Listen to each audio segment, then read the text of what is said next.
हरे कृष्णा। मैं तारा प्रकाश लाखरा आप सभी का स्वागत करना चाहती हूँ और आपको आपके पूरे परिवार को गणतंत्र दिवस की हार्दिक हार्दिक शुभकामनाएं भी देना चाहती हूँ। वैसे तो हमारा देश 15 अगस्त 1947 को ही आज़ाद हो गया था, लेकिन पूरी स्वतंत्रता हमें बोला जाए तो 26 जनवरी 1950 को मिली थी, क्योंकि इस दिन हमारा जो देश है उसको पूर्ण गणराज्य और स्वराज्य के रूप में स्थापित किया गया था। आज ही के दिन हमारा संविधान लागू हुआ था, जिसे बनने में पूरे पूरे 2 साल 11 महीने और 18 दिन लगे। तो इन 2 साल 11 महीने और 18 दिन के बाद आज ही के दिन हमारा संविधान लागू हुआ था। तो और हम बोल सकते हैं कि आज ही के दिन हमें पूरी तरीके से स्वतंत्रता हासिल हो गई थी। और ये स्वतंत्रता हमें कुछ ऐसे ही नहीं मिल गई थी, इसके पीछे बहुत सारे क्रांतिकारी, बहुत सारे स्वतंत्रता सेनानियों का खून बहा है, उनका त्याग, उनका समर्पण लगा है। तो जब आप किसी के प्रति सेवा भाव रखते हैं, चाहे वो किसी के भी प्रति हो, चाहे वो देश के प्रति हो, अपने माता पिता के प्रति हो, या अपने इष्ट, अपने प्रभु के प्रति हो, तो जब आप उनके प्रति सेवा भाव रखते हैं तो आपके अंदर समर्पण की भावना आती है। तो जब आपके अंदर समर्पण की भावना आती है तो हर एक समर्पण त्याग मांगता है। बिना त्याग के आप सेवा नहीं कर सकते, या आपके अंदर सेवा भाव जैसे ही आता है, समर्पण की भावना आती है, ये बोल सकते हैं, तो उसके लिए आपको कुछ ना कुछ त्याग करना ही पड़ता है, भले से ही वो त्याग किसी भी तरीके का हो।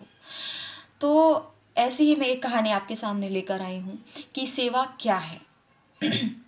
होता ये है कि एक ऋषि मुनि थे, उनके गुरुकुल में बहुत सारे शिष्य पढ़ने के लिए आते थे और वो उनको आज के ज़माने की शिक्षा के साथ साथ संस्कार भी देते थे। तो उन्होंने ये जानने के लिए कि उनके जो शिष्य हैं वो किस तरीके की भावना रखते हैं, वो क्या सीख रहे हैं, उन्होंने अपने गुरुकुल में एक डिबेट रखा, यानी वाद विवाद रखा, एक डिबेट कॉम्पिटिशन रखा कि सेवा क्या है।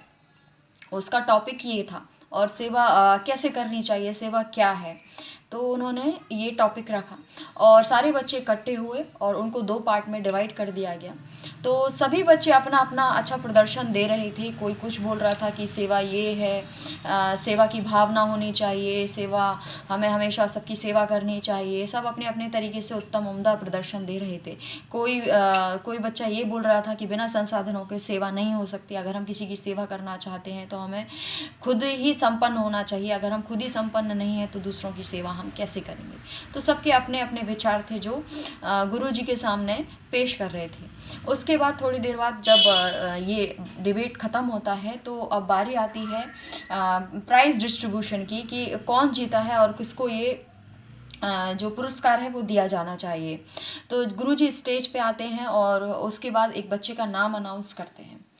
तो जिस बच्चे का गुरुजी ने नाम लिया था वो तो कंपटीशन में था ही नहीं, वो उस डिबेट कंपटीशन में था ही नहीं जिसका गुरुजी ने नाम लिया। तो सारे बच्चे बड़े अचंभित हो गए कि मतलब हमने इतना अच्छा प्रदर्शन दिया, इतना अच्छा अपना सब कुछ किया है, इतने अच्छे से हमने ये कंपटीशन फॉलो किया है, उसके बाद भी हमें मतलब प्राइज़ नहीं मिल रहा, कहाँ कमी हो गई। और जिसको ये पुरस्कार दिया जा रहा है वो बच्चा तो इस कंपटीशन में था ही नहीं।